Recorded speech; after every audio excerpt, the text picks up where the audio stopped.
Nicolás Maduro entró al lugar de la entrevista jovial, quería de inmediato romper el hielo.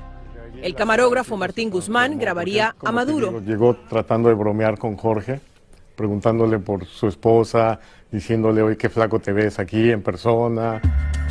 Ramos se mantuvo serio y enfocado. Mi primera pregunta tenía que marcar el tono de la entrevista. La primera pregunta fue... ¿Cómo le llamo? ¿Un presidente o un dictador? Entonces desde allí la cara del tipo se transformó. ¿Cómo lo toma? Mal, porque saca la Constitución y me dice, yo me llamo Nicolás Maduro y tú me puedes llamar como quieras. Le digo, bueno, Juan Guaidó dice que usted es un usurpador y tampoco le gustó.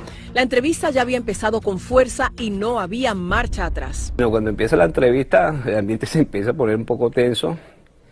Se sentía el nerviosismo en el aire de todo el mundo. Lo interesante, Ilia, me parece que cuando tienes la posibilidad de empezar a llamarle en Miraflores, dictador, usurpador, asesino, aunque atribuyas las fuentes como nos corresponde como periodistas, algo se fractura, algo se está resquebrajando dentro del régimen de Maduro. Es decir, tú le pusiste un espejo frente a su cara y eso le molestó. Claro, lo que le estoy diciendo es, millones de venezolanos creen que usted es un dictador, creen que usted es un asesino, creen que usted se ha robado el poder. Eso es lo que ellos piensan y él no está acostumbrado a que le digan la verdad. Miraflores, el Palacio de Miraflores es muy bonito, pero es una burbuja y se creen sus mentiras ahí. La productora Claudia Rondón estaba tomando notas de la entrevista. El camarógrafo Juan Carlos Guzmán se concentró en la pantalla de su cámara. No, yo tenía a Jorge y veía a un Jorge muy concentrado en lo que tenía que hacer, en su labor, en las preguntas y cómo sabiendo que siempre, sobre todo Maduro, que ha tratado de imitar muy bien a Chávez, trataba como de eludir las preguntas. Mientras las preguntas de Ramos se hacían más certeras, las respuestas de Maduro subían de tono y llegaron a las amenazas. Me saltó un poquito la alarma, fue cuando dijo, si tú fueras venezolano, tú estarías pagando con la justicia lo que tú estás diciendo. Espero mucho de ti. Han transcurrido 17 minutos de la entrevista entre preguntas de Ramos e insultos de Maduro. Hubo preguntas sobre la falta de democracia en Venezuela, la tortura, los presos políticos y la crisis humanitaria. Es curioso porque tengo 17 minutos de entrevista y es una entrevista dura, pero aguanta la entrevista. Ya después de 17 minutos puede aguantar 20 o 30, ¿no? Los ánimos estaban caldeados y era el tiempo de pasar de las palabras y las declaraciones oficiales a las imágenes. Cuando le digo que la revolución ha fracasado después de 20 años y él me dice que no es cierto, que tiene muchos logros, le digo, déjeme demostrarle que no es cierto y le muestro a estos 3 muchachos comiendo basura de un camión de desperdicios. ¿Tienen que sacar la comida de la basura? Sí, tenemos hambre, tenemos goma, Maduro ahora lo sabe, esta mierda. Hay que cambiar de presidente, no sirve, estamos obstinados de este presidente que tenemos aquí en Venezuela. No aguanta. Y yo sé que ahí se rompe. ¿Qué sacaste del...? El día antes de la entrevista, el domingo pasado, Ramos y su equipo habían recorrido las calles cerca del Palacio de Miraflores y habían grabado con el celular estas imágenes de jóvenes comiendo lo que encontraban en un camión de basura. Comen la basura ahí mismo porque se están muriendo de hambre. En las notas de Rondón aparece lo siguiente.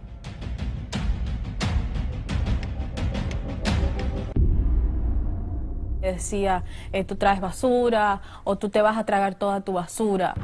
A pocos metros de allí estaba sentada María Martínez Guzmán. Yo solo empiezo a escuchar Jorge Ramos, Jorge Ramos. Maduro nunca se refiere a Jorge como Jorge o señor Ramos. Le decía todo el nombre, ¿no? Jorge Ramos. Y la voz empieza como a subir, ¿no? Y le empiezo a preguntar al joven al lado, yo haciéndome la boba, ¿no? Porque yo obviamente estoy escuchando los gritos. ¿Está pasando? ¿Están peleando? ¿De qué se trata? Deja ver. Y me decía, no puede moverse, señora. Tiene que quedarse ahí, señora. No puede moverse. Lo queremos sacar.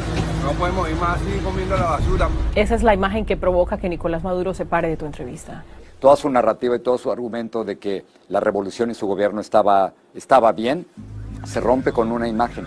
Y es la importancia de las imágenes. A veces no importa lo que digamos, cuando mostramos una imagen que contradice la verdad oficial, todo se cae. Y ahí se para, dice, la entrevista se terminó. Yo me paro también y le digo, ¿por qué no contesta mis preguntas? esto que usted está haciendo no lo hacen los demócratas, esto lo hacen los dictadores. Y se va. Y ahí se terminó la entrevista. ¿Qué pasa con ustedes en ese momento? Llega el ministro de Comunicaciones, Jorge Rodríguez, y me dice, esta no es la entrevista que nosotros autorizamos. Es decir, él quería una entrevista en la que se alabara a Maduro. Bueno, ellos tenían otra idea, una idea muy distinta de entrevista. Ahí empieza todo como un tipo de caos y veo que empiezan a correr todo el mundo. El material grabado en tarjetas de video, las cámaras, los monitores y el equipo de iluminación fue confiscado de inmediato. No hubo opción de que uno pudiera quitar una tarjeta y guardarla o esconderla. Martín trató de hacerlo y lo vieron y el miedo que me dio fue que de pronto nos fueran a agredir por un hecho como eso. Estaban muy agresivos, las expresiones eran, quítales todo, uno gritaba y el otro llegaba y te voy a quitar las tarjetas.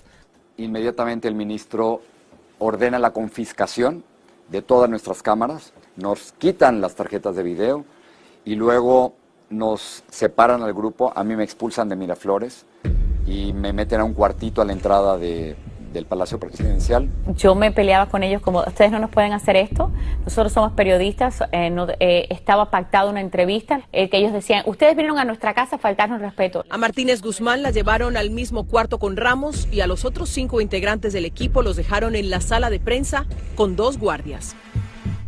Cuando María entra, a mí me están tratando de quitar el celular y yo les digo que no les voy a dar mi celular.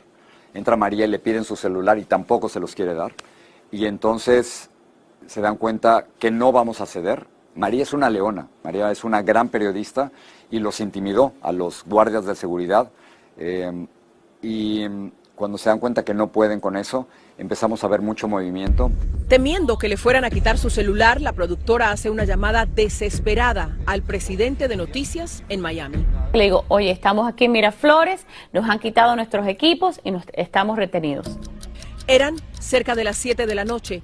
Ya oscurecía afuera cuando, de repente... Apagan la luz, está todo a oscuras y entran un grupo de agentes que violentamente me arrancan el backpack que tenía y mi celular. Y yo diría que había entre 15 o 16 hombres allá adentro y yo era la única mujer. Llaman a una mujer para que esa mujer me pueda chequear, no, que yo no tenía nada en ninguna parte mía personal. La señora me toca los senos, me mete las manos adentro de los pantalones. Yo estaba en una furia total. Si te digo que miedo no fue lo que sentí furia. ¿En qué momento ellos definen que la entrevista les pertenece cuando fue una entrevista acordada?